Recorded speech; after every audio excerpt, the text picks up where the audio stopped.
하겠습니다. 본문이 길어서 1절에서 2절까지만 우리 함께 읽도록 하겠습니다. 출애굽기 2장 1절에서 2절을 함께 읽도록 하겠습니다. 시작. 여호와께서 모세에게 이르시되 바로에게로 돌아가라. 내가 그의 마음과 그의 신하들의 마음을 완강하게 함은 나의 표징을 그들에게 보이기 위함이며 내가 애굽에서 행한 일들 곧 내가 그들 가운데서 행한 표징을 내 아들과 내 자손의 귀에 전하기 위함이라. 너희는 내가 여호와인 줄을 알리라. 아멘.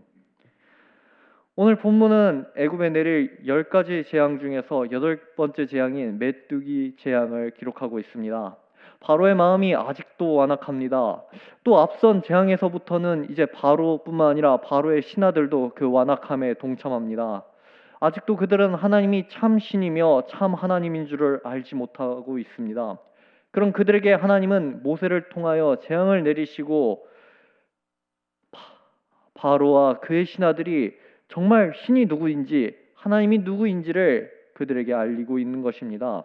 내용관찰 1번을 통해 어떤 일이 있었는지 함께 살펴보도록 하겠습니다. 내용관찰 1번입니다. 하나님께서는 8번째 재앙을 주시는 이유가 무엇이라고 말씀합니까? 2절을 읽도록 하겠습니다.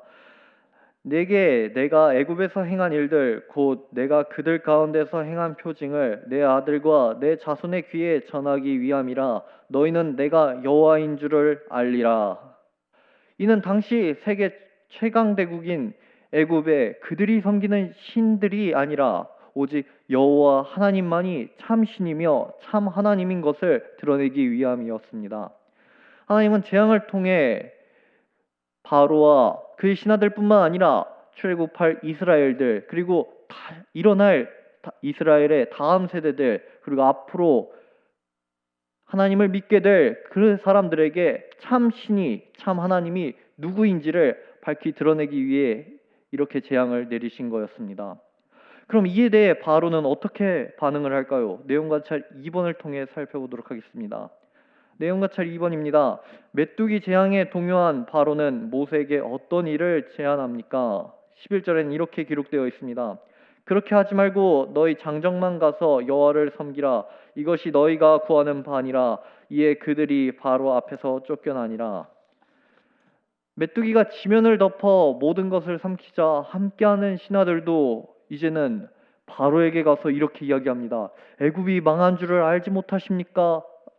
라고 이제 그 함께 하나님의 재앙에 대해서 완악하게 굴던 신하들이 도리어 바로에게 가서 애굽이 망한 줄 알지 못하십니까? 라고 바로에게 말하는 상황이 되었습니다.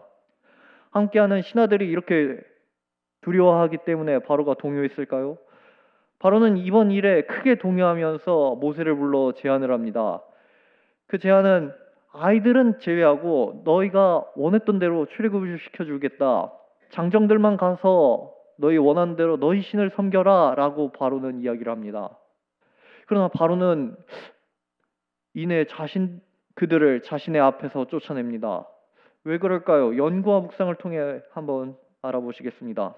연구와 묵상입니다.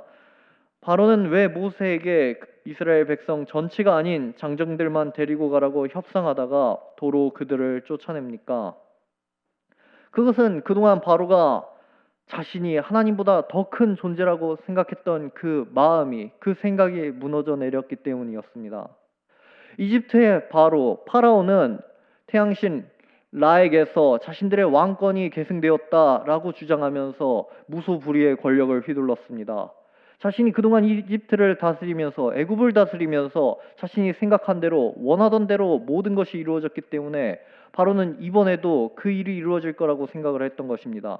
그러나 모세를 통해 경험하는 하나님으로 인해 바로는 자신이 틀렸다는 것을 알게 되었습니다.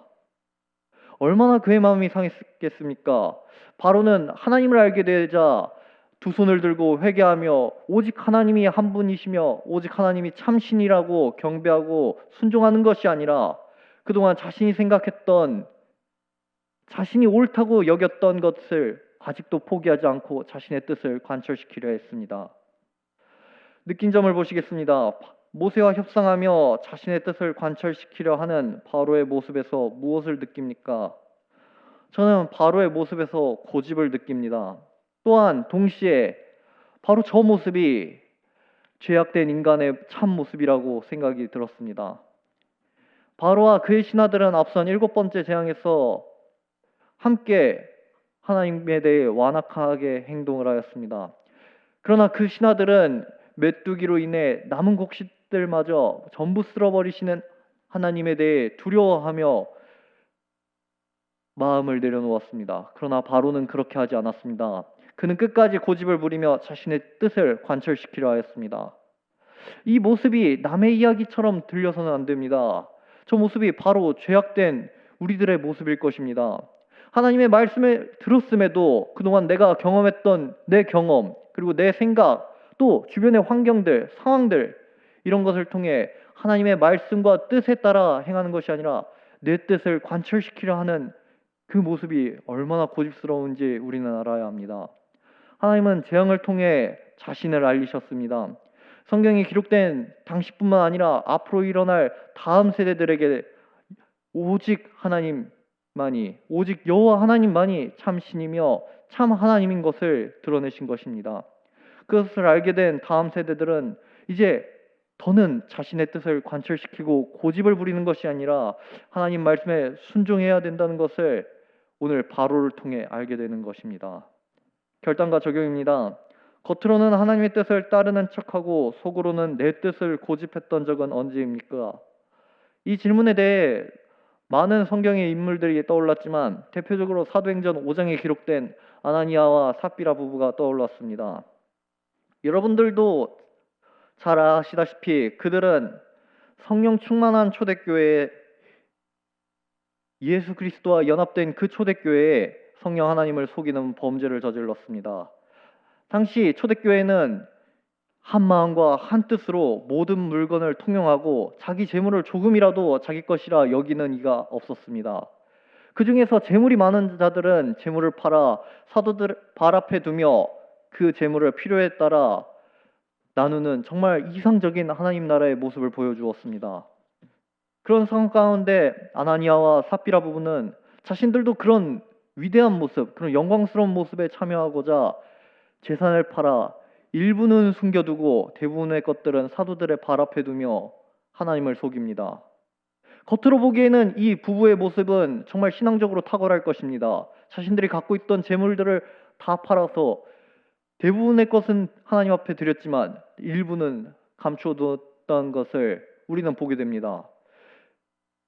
정말 믿음으로 순종하면서 하나님의 영광을 구하는 것이 아니라 종교적인 열심으로 자신들의 영광을 구한 그들은 결국 죽게 됩니다.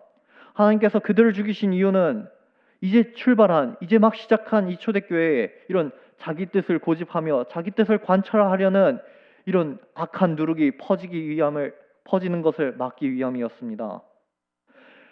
우리 속에서 이런 모습이 있는지 없는지 우리는 항상 말씀으로 깨어 기도하며 점검해 보아야 할 것입니다.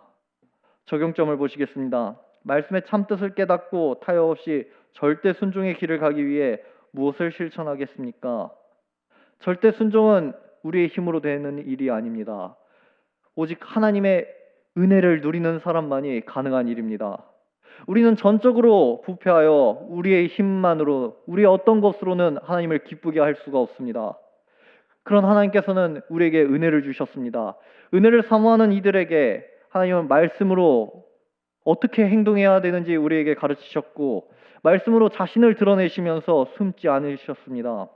우리에게 주신 그 은혜로 우리가 하나님을 하나님께 어떻게 해야 기쁘게 할지를 우리에게 날마다 가르쳐 주셨습니다. 왜 하나님이 그렇게 우리에게 은혜를 주셨냐면 더는 우리가 그냥 죄인이 아니라 하나님 밖에 버려진 죄인이 아니라 이젠 예수 그리스도로 연합한 의롭다 칭함받은 죄인 하나님의 자녀이기 때문입니다. 그런 우리에게 하나님께서 은혜를 주시니 우리는 과거에 경험한 은혜에 감사하고 또 오늘 경험한 은혜에 기뻐하며 내일 받을 은혜의 소망을 바라보며 기쁘게 살아갑니다. 억지로 타협하는 것이 아니라 은혜를 누리며 감사와 기쁨과 소망이 넘치는 우리 길동교회 모두가 되기를 간절히 소망합니다. 우리 이 시간 함께 기도드리도록 하겠습니다. 첫 번째로 어리석은 내 고집과 내 뜻을 과감히 내려놓고 말씀에 온전히 순종하는 자녀로 살아가게 하소서. 둘째로 오늘 주시는 말씀을 통해 은혜를 사모하며 절대 순종의 길을 가게 하소서. 9월 집중 기도 제목입니다. 셋째로 공사 일정이 지체되지 않게 하시며 건축 자재 품질과 검수가 철저하게 이루어지게 하여 주시옵소서. 네 번째로 구별하여 드리는 성도들의 가정과 직장과 삶 가운데 하나님의 놀라우신 은혜가 날마다 채워지게 하여 주시옵소서. 위와 같은 기도 제목으로 기도하시고 개인 기도하시고 자유롭게 돌아가도록 하겠습니다.